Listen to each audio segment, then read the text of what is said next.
మీ business ఏదైనా మీ ఊర్లో promotion చేయాలంటే అది సుమన్ టీవీతోనే సాధ్యం. ఇప్పుడే సంప్రదించండి.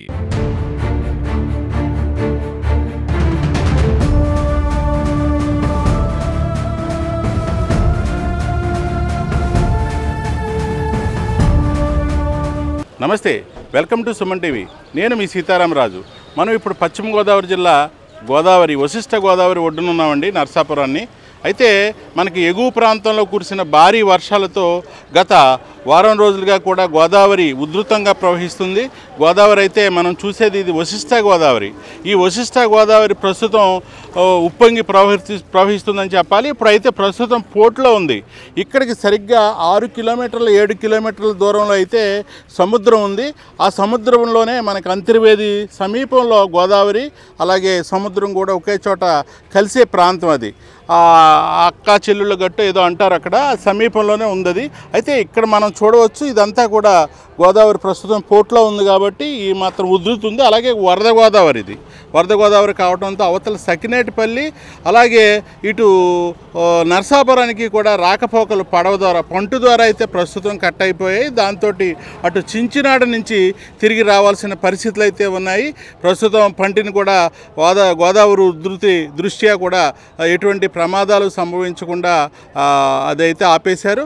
ప్రస్తుతం ఇక్కడ కొంతమంది అయితే మాట్లాడే ప్రయత్నం అయితే చేద్దాం. సార్, ఏంటి సార్, గోదావరి ఉధృతి బాగా ఎక్కువగా ఉంది, ఎలా ఉందంటారు ప్రస్తుతం? అయితే పైన కురిసిన వర్షాలు బట్టి, తెలంగాణ ఏరియాలో వస్తున్న వర్షాలు బట్టి ఇక్కడ లోతట్టు ప్రాంతాలు ఇంకా పూర్తిగా రక్షణలోనే ఉంది. కానీ ప్రజెంట్ ఇక్కడైతే చాలా ఎక్కువగా ఉండటం, ఇంతవరకు ఇక్కడ బ్రిడ్జ్ కాకపోవడం వల్ల సెకినేటిపల్లి నుంచి యువతల పక్క రాకపోకలు అన్ని పంటలు బంద్ చేశారు. దాని మీద సమీప గ్రామాల ప్రజలందరూ కూడా ఇబ్బంది పడి నరసాపురం ఏదంటే పట్టణానికి వచ్చి అన్ని కొనుక్కుని వెళ్ళే ఇటువంటి పరిస్థితి ఉంది. ప్రజెంట్ మొన్న మధ్యన ఈ ఒడి తీవ్రత ఎక్కువగా ఉండటం వల్ల ఇక్కడ గోదావరి అంతా కూడా చాలా ప్రమాదకరంగా ఉన్నదని చెప్పి అన్నీ ఆపేసి ఉన్నారు ప్రజలు. అదేనండి, అయితే ముందు జాగ్రత్త చర్యగా అధికారులు ఇటువంటి చర్యలు తీసుకున్నారు. ఎస్, ముందు జాగ్రత్త చర్యలు ఏంటంటే పంటిని కానీ ఈ ప్రజలు కానీ అక్కడక్కడ ప్రజెంట్ ఆపి మన అధికారులు అందరూ కూడా కలెక్టర్ గారు కానీ సబ్ కలెక్టర్ గారు ఎప్పటికప్పుడు చూస్తున్నారు. ఈ కింద గ్రామాల్లో ఏమన్నా లోతట్టు ప్రాంతాల్లో ఏమన్నా వాటర్ ఏమన్నా వస్తున్నామని చెప్పి అలర్ట్గానే ప్రభుత్వ యంత్రాంగం కూడా పర్యవేక్షిస్తుంది. ప్రస్తుతం అయితే ఇంకా పెరిగే అవకాశం ఉందంటారా?